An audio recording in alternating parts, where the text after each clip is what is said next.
Hi guys, welcome back to my channel Life of Arpita Singh. So I hope you guys doing super great. So मैं आप लोगों को अपने life की एक ऐसी जर्नी आप लोगों के साथ शेयर करने वाली हूँ जो कि मतलब ऑफ कोर्स मेरा ड्रीम था और जो मुझे लगा भी नहीं था कि पूरा होगा, वो भी इतनी जल्दी पूरा होगा। ये तो मैंने कभी भी नहीं सोचा था। एंड मतलब मेरे पास ना वर्ड्स नहीं है और आई नो कि ये मेरा ब्लॉग मतलब थोड़ा लेट हो गया है, बट मेरा गला बहुत ख़राब था। मैं सोच रही थी कि ब्लॉग एडिट करूं, बट मैं गले की वजह से मैं वॉइस ओवर नहीं कर पा रही थी, जिसकी वजह से ये ब्लॉग डिले होता चला गया। सो अभी मतलब मैं क्या ही बोलूँ इस जर्नी के बारे में, बट इतना मुझे पता है कि आप लोग इस ब्लॉग को बहुत इन्जॉय करोगे। एंड मैं सही बताऊँ, मुझे अभी तक बिलीव नहीं हो रहा है कि ये सही में हो गया एंड इतने अच्छे से हुआ। मतलब ये तो बिल्कुल मेरे लिए अनएक्सपेक्टेड था। सो मैं भगवान से प्रे करूँगी। आई नो कि मेरे जैसे बहुत लोगों का सपना होगा केदारनाथ, बद्रीनाथ ये सब जाना, तो मैं भगवान से प्रे करूँगी कि और जो भी मतलब ये ब्लॉग देख रहा है या जिसका भी ये सपना हो वो जल्दी पूरा हो जैसे कि मेरा हुआ।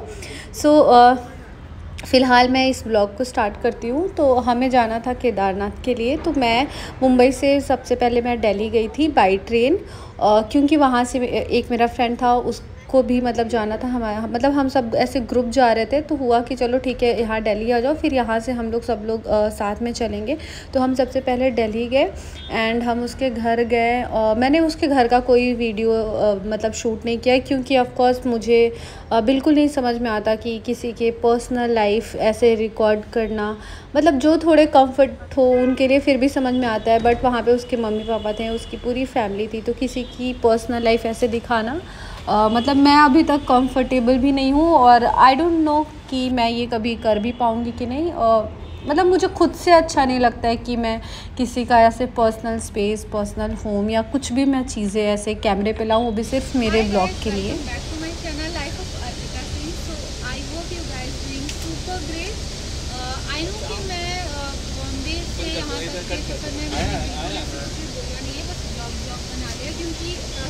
बिल्कुल टाइम नहीं मिला था एंड मैंने सोचा चिंपैंजी वगैरह उतरा हुआ लग रहा है बाल से भी अभी, क्योंकि धूल मिट्टी से आ रहा है।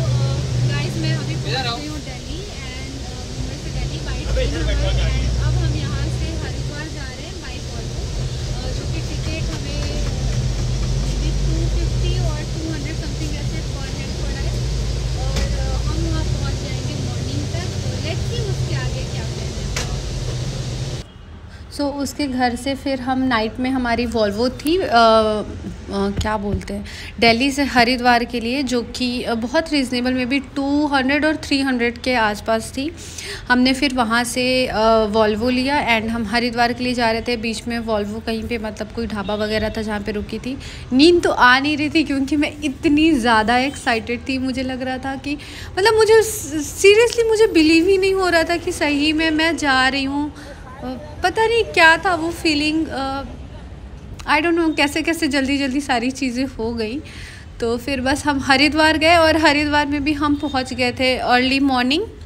फिर हम वहाँ पे थोड़ा बहुत ऐसा एक्सप्लोर किए और फिर फ्रेश वगैरह होके फिर वहाँ पे अर्ली मॉर्निंग जो गंगा आरती होती है वो हमने अटेंड किया 5:30 एंड मतलब इससे भी पहले मैं जा चुकी हूँ वहाँ पर हरिद्वार, लेकिन मैंने इवनिंग की आरती अटेंड किया था उस टाइम पे, और इस टाइम पे मैंने मॉर्निंग का किया। दोनों चीज़ मेरा फाइनली कंप्लीट हो गया, क्योंकि बहुत मतलब मेरे मन में था ये भी था कि एक बार अर्ली मॉर्निंग वाली आरती जो होती है मुझे अटेंड करना है। और हम जिस टाइम पे गए थे मतलब पानी इतना बहाव इतना ज़्यादा तेज़ था, बहुत ज़्यादा तेज़ था, देख के मतलब बहुत अजीब सा लग रहा था कि यार यहाँ पे ये हालत है, हमें तो इससे बहुत ऊपर जाना है, क्या होगा। बट भगवान की कृपा से सारी चीज़ें इतने आराम से इतने अच्छे से सारी चीज़ें हुई ना। मतलब होता है ना कि आपका मन आपकी आस्था बहुत मैटर करती है जब आप ऐसी किसी जर्नी पे जाते हैं, किसी धार्मिक स्थान पे जाते हैं, या मतलब जो भी आपकी चीज़ें हैं तो बहुत मैटर करता है। ये नहीं कि बस मुझे ट्रैक करना उसके लिए हम निकल गए। मैं मतलब ये ब्लॉग स्टार्ट हो रहा है और मैं यहाँ पर ही सबको बोलना चाहूँगी, कभी भी आप केदारनाथ बद्रीनाथ जाओ, कभी भी आप ये सोचकर कभी मत जाना, क्योंकि ये मेरा एक्सपीरियंस रहा है। कभी मत सोचना कि हम ट्रैक पे जा रहे हैं या चलो देखते हैं, ऐसा नहीं। जब आस्था हो, जब आप अपने दिल से एकदम जाना ना, तो ही जाना, और तो सारी चीज़ें बहुत आराम से हो जाती हैं। गाइस, हम सुबह सुबह गंगा जी के किनारे चाय पी रहे हैं और ये प्रिया है। हाय प्रिया, से हाय टू माय ब्लॉग। कहाँ जा रहे हैं अभी? सो हमने मॉर्निंग की आरती अटेंड किया वहाँ पे बहुत अच्छे से। फिर उसके बाद हमने चाय वगैरह पिया। फिर 1-2 लोग और भी थे जो हरिद्वार आने वाले थे, फिर वहाँ से हम सब जाने वाले थे। सो वो लोग आ गए। फिर यहाँ से हमने गाड़ी बुक किया था, जो कि हमें बहुत रिजनेबल प्राइस में मिल गया था। मे बी 24-25,000 में सारी चीज़ें थी। तो हमने, क्योंकि पता है क्या होता है, मतलब अगर आप बाई बस या कैसे भी जाओ ना, तो एक तो मतलब सारी जगह वो स्टॉप नहीं करेंगे, फिर उनके अलग पैकेज होंगे, उनकी सारी चीज़ें अलग होंगी। और हम इतने सारे लोग थे तो हम सब ने यही डिसाइड किया था कि नहीं, हम अपनी खुद से गाड़ी बुक कर लेंगे, फिर हम जाएंगे। एंड हम लोग कोई भी ऐसा ट्रिप वगैरह जो भी हम कहीं भी जाते, हम सारी चीज़ें बहुत अच्छे से देख के 10 बार वीडियोस देखते, 10 चीज़ें सर्च करते, 10 चीज़ें और पता करते, तो फिर हम चीज़ें सेलेक्ट करते हैं और हमें काफ़ी रिजनेबल सारी चीज़ें मिल जाती हैं। होता है ना कि आपके बात करने पर भी है कि आप कैसे बात कर रहे हैं किससे, मतलब आप डील कैसे कर रहे हैं किसी से। बस हम वहाँ से निकल गए और जगह पे जहाँ पे ये सब थे, अलकनंदा, ये सब जहाँ भी संगम था, भैया ने हर जगह रोक के हमें दर्शन कराया बहुत अच्छे से। और हम मतलब ये सब जो रास्ते में थे वो तो हम कर रहे थे। फिर 4 धाम की यात्रा के लिए आप जब भी जाते, धारा देवी मंदिर में दर्शन करके फिर आपका स्टार्ट होता है। तो हम सबसे पहले वहाँ पर गए थे दर्शन करने, और इतनी लंबी भीड़ थी, मतलब मुझे लग रहा था यार आज का तो पूरा दिन यहीं पे चला जाएगा। क्योंकि पहाड़ में जब आप जाते हैं ना, तो आप मतलब वो जो ड्राइवर भैया भी थे वो भी यही बोल रहे थे कि पहाड़ में हम मतलब आप अपने अकॉर्डिंग नहीं चलते, आपको पहाड़ के अकॉर्डिंग चलना पड़ता है। एक तो वेदर ऐसा था, तो बस वहाँ से हम मतलब गए, बहुत हमारे अच्छे से दर्शन हो गए। थोड़ा सा हमने शॉर्टकट लिया था साइड से, लेकिन दर्शन हमारा बहुत अच्छे से हुआ था। और मैं यहाँ पे मतलब गई ना, मैं बहुत जगह गई हूँ, बहुत मंदिर गई हूँ, बट यहाँ पे जो देवी थी मतलब बहुत भव्य मूर्ति थी। मतलब वो ऐसा लग रहा था जैसे माता रानी आपको देख रही है। तो मतलब वहीं से मुझे ऐसा फील आ गया था कि हर जगह बहुत अच्छे से दर्शन होने वाला है, क्योंकि हमारा दर्शन यहाँ पर इतने अच्छे से हुआ था ना, और इतना जल्दी हो गया था। वो बात अलग है कि हमने थोड़ा सा शॉर्टकट ले लिया था, लेकिन बहुत अच्छे से दर्शन हुआ।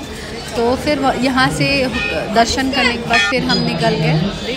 और मतलब क्या ही बताऊँ, मेरे पास तो पता है मैं वर्ड्स ही नहीं है बोलने के लिए। So guys, हमारा इस दर्शन हो गया ब्लॉग के लिए मैं क्या बोलूँ। और बहुत अच्छा था, आप भी जाइए। और ये जो लोग बोलते हैं ना कि 4 धाम ये सब बुढ़ापे में करना चाहिए, मैं इस बात से बिल्कुल अग्री नहीं करती हूँ। जब आपके हाथ पैर सही हो, जब आप खुद से चल फिर सकते हैं, आप धीरे धीरे करके हर जगह जाइए। अगर मतलब आस्था है तो जाइए, दर्शन करिए। और कभी भी आप ये मतलब धार्मिक जगह पे कभी भी ऐसा सोचकर बिल्कुल मत जाइएगा कि हम ट्रैक पे जा रहे हैं, क्योंकि मैंने बहुत लोगों को रास्ते में रोते हुए, कुछ लोग आधे रास्ते से वापस जा रहे हैं, ऐसा देखा। तो आप बिल्कुल ऐसा मतलब होता है ना, आप आस्था अगर आपके उसमें होना तो आप पहुंच जाओगे, आपको पता भी नहीं चलेगा। मेरे पर बस मतलब बहुत अच्छा था यार, आप लोग जाएं। और मतलब अगर जिसकी भी आस्था हो आप जाएं, दर्शन करें, सारी चीज़ें बहुत अच्छे से हो जाती हैं। और रही बात सोशल मीडिया की, तो मैं भी सोशल मीडिया देख के मुझे भी बहुत डर लग रहा था। माइंड में बहुत सारी चीज़ें चल रही थी कि यार ऐसा लोग बोल रहे हैं, इधर है, ये है, वो है, बट ऐसा कुछ नहीं था। हम खाते पीते बहुत अच्छे से पहुँच गए थे। मैं आप लोगों को और एक बहुत इम्पॉर्टेंट चीज़ बता दे रही, जब भी आप ट्रैवल के लिए जाना, मतलब केदारनाथ, बद्रीनाथ या कहीं के लिए भी आप जाना, कुछ मेडिसिन, मतलब अगर आपको किसी चीज़ की प्रॉब्लम है वो मेडिसिन तो आप कैरी ही करना। उसके अलावा आप वॉमिट, क्योंकि पहाड़ पे बहुत गाड़ी घूमती है तो वॉमिट का तो कैरी ही करना मेडिसिन, मतलब जिसको प्रॉब्लम हो वो रखना, नहीं भी हो तब भी आप रखना। फीवर का रख लेना, लूज़ मोशन का रख लेना, क्योंकि वेदर वगैरह सारी चीज़ चेंज हो जाती है, फूड हमारा चेंज हो जाता है। मूव वगैरह रखना, क्योंकि इतना चढ़ना होता है तो प्रॉब्लम होगी। तो कुछ इंपॉर्टेंट चीज़ें आप रखना ही। इलेक्ट्रॉल रखना, ग्लूकोज रखना, मतलब कपड़े थोड़े कम रखना, लेकिन ये सारी चीज़ें आप याद से रखना। तो बस हमारा जर्नी स्टार्ट हो गया था। हम सबसे पहले पहुँचे थे सोनप्रयाग और फिर हमने रूम लिया था सीतापुर में, जिसका हमें 3000 पड़ा था। और हम अपनी मतलब वहाँ पे हम बहुत सही टाइम पे, मतलब हम जितना मार्जिन लेके चले थे हम उस टाइम तक पहुँच गए थे। हम इवनिंग में वहाँ पहुँच गए। फिर हमने डिसाइड किया कि चलो ठीक है हम लोग रेस्ट कर लेते हैं। कुछ इंपॉर्टेंट चीज़ें लेनी थी, जैसे कि रेनकोट लेना था, डंडा लेना था, वो सारी चीज़ें मतलब भैया लोग जाकर लेते आए थे। और हम वहाँ गए, रेस्ट किए और हमने डिनर जल्दी से कर लिया था कि हम जल्दी सो जाए ताकि हम अर्ली मॉर्निंग जग जाए। मतलब हम 2:30-3 बजे से अपना हम ट्रैक स्टार्ट कर दें। तो आगे का जो भी हमारा है नेक्स्ट ब्लॉग में आपको मिलेगा। सो आई होप आपको ये ब्लॉग अच्छा लगा। अच्छा लगे तो please like share and subscribe my channel, और जल्द ही मिलते हैं नए ब्लॉग के साथ।